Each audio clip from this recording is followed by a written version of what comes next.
Today, I'd like to speak about post-COVID strategic planning for early childhood teachers and organizations. Now, slowly, the children come back. In some countries, we're still in a situation where there's still not the move into preschools or primary schools. And then we also have countries who are already fully running, like Austria is fully running, all of the preschools are operating.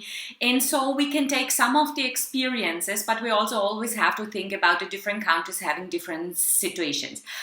One of the most important things is that teachers do strategic planning before they go into the situation, but also when the school is already running, you have to do strategic planning and adjust to the situations which are outside of the preschools, but also what are happening inside.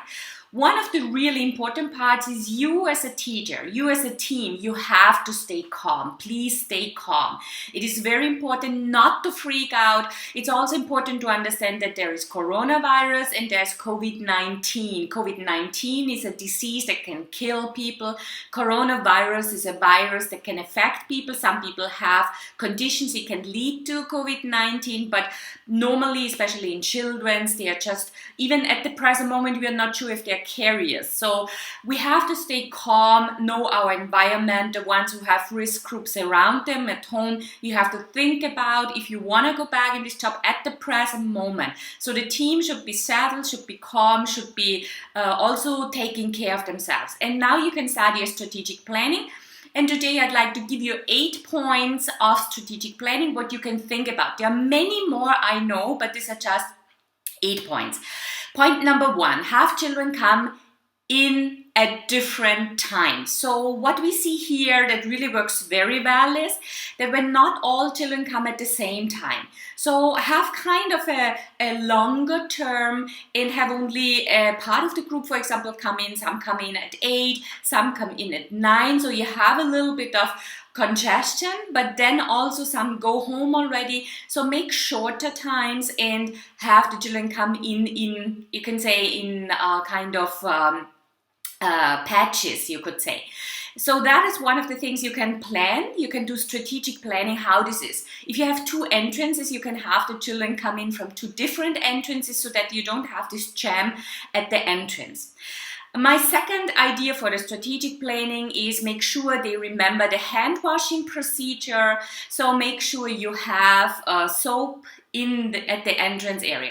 So we know now that the coronavirus is best removed by washing the hands with soap, not necessarily disinfection, but soap. Yeah, so that the germs, whatever virus, what it is, I'm not a doctor, but it just is removed from the hands.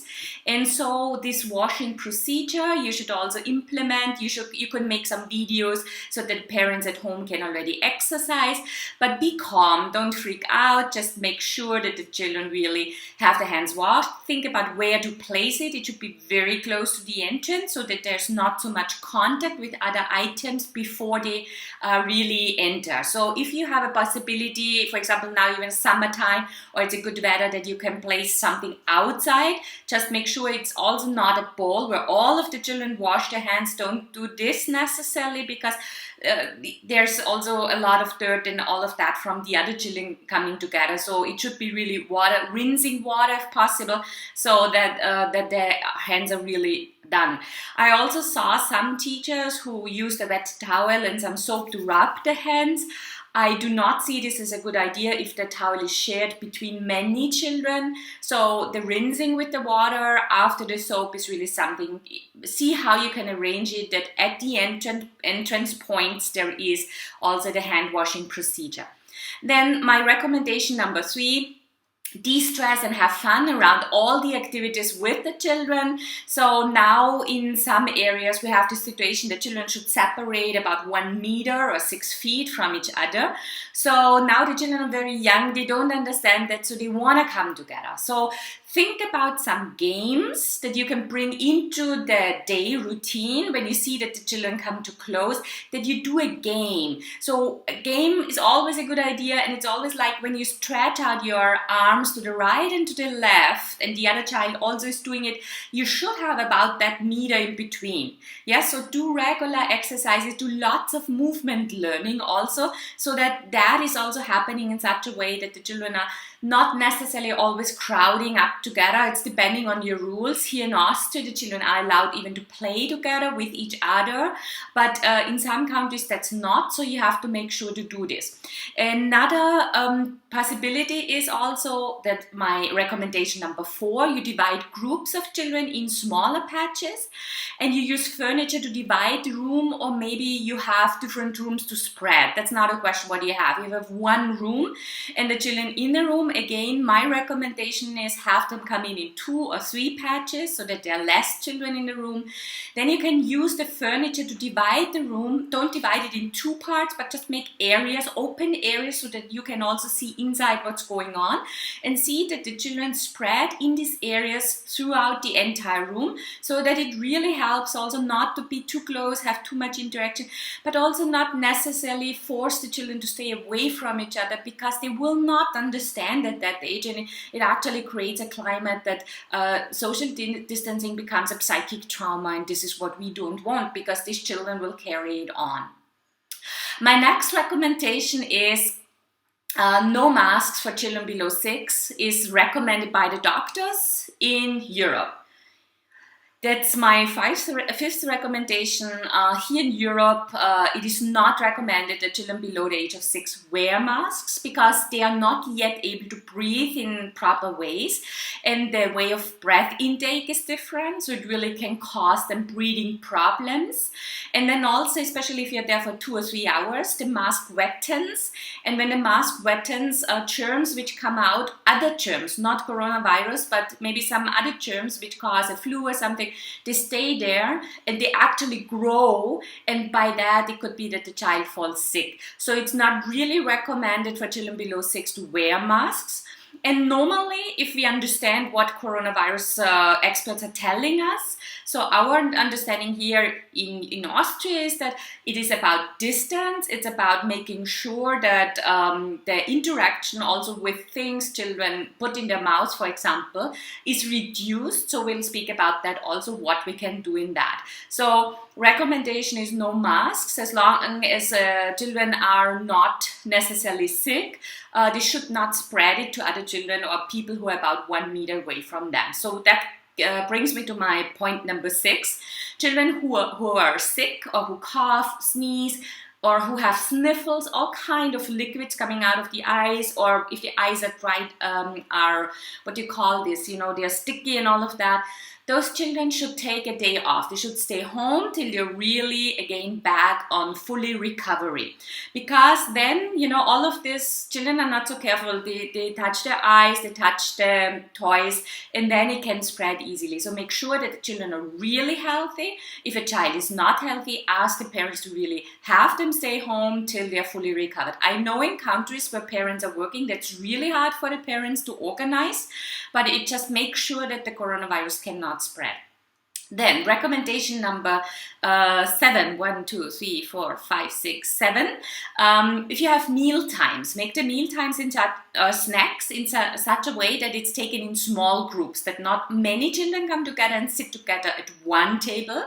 Break it up, have them in small groups, go for their snack, for their meal, and see that the distance between the chairs is a little more. So let them sit together on a table, but not opposite of each other, just put them a little bit cross, and also on the sides see that there is some distance in between, that they are not too close. Also bring awareness to the children that they take care, not when they pick up the food, depending on how you have the meal, in what kind of way you have done it, that when they go and pick up the food, maybe the other child who also wants to take something waits a little bit till once it's done, the next one can stand up. That can also become a very nice exercise of being cautious about each other, taking responsibility for good health and for all of that. And my last point that I would like to make here is also plan to wash the toys regularly, best daily. The younger the children, the more regularly they should be washed. Best in hot water with liquid soap or with please take also care that it's organic, that there's no poisoning things inside what you use for washing the toys. You can either have them in really hot water, but you can also add some soap to it.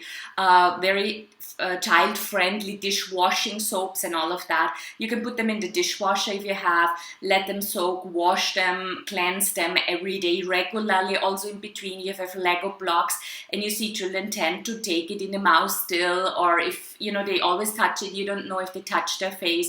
Just make sure that they're regularly taken, but stay calm, don't freak out. And one child is maybe putting it in the mouth and immediately, oh my god, don't do this. Just go there, say please be careful not to put it in your mouth, use them for playing.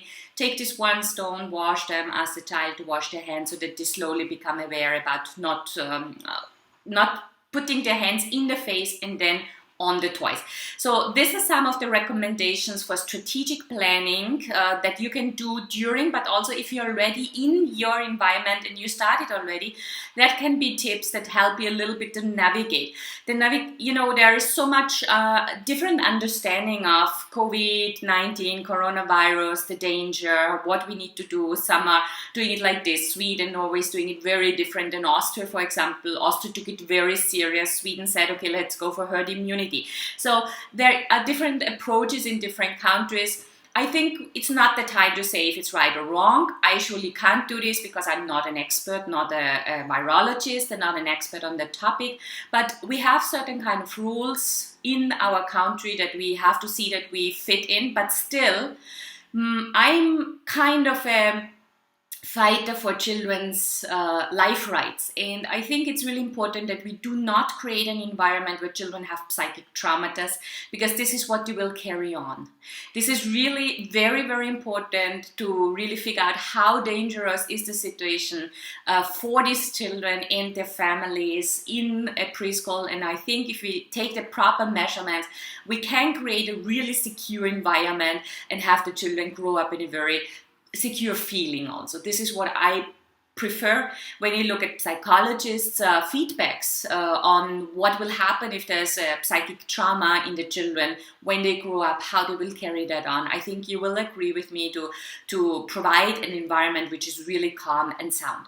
These are some of the strategic tips I'll give you today. I'll come back to you, and I really hope you can have your plan done great. I know it's a hell of a work, I have to say, to really get that now sorted in such a way that it works. And when you come in on the first day, you have to adapt, readapt. I see this all the time. Yesterday I was again in a preschool, the day before I was in a preschool, and we constantly help readapting and adapting to the situations, what's there, because the children show you also what they need and how maybe the separations need to be done different in the room, and what material might not be good toy materials at the present moment to be here, and others that you can bring in, and sessions how you can do them. So no one of us knows the perfect way how to do things. So these are some of the experiences we can share with you which already work, and I hope they help you to strategize your preschool and your surrounding in such a way that it really benefits you and your children. I wish you all the best in this situation, and I'll be back. Please do not forget, subscribe if you want to know when we are coming back. Click the bell, click the like button, okay? And stay in touch with us, and please share it with people who really want to engage in getting this situation handled in such a way that it's the best situation also for the children, and that our children can grow up in a very secure, very healthy, very calm and not freaking out environment. Have a very good day. I'll be back with you soon.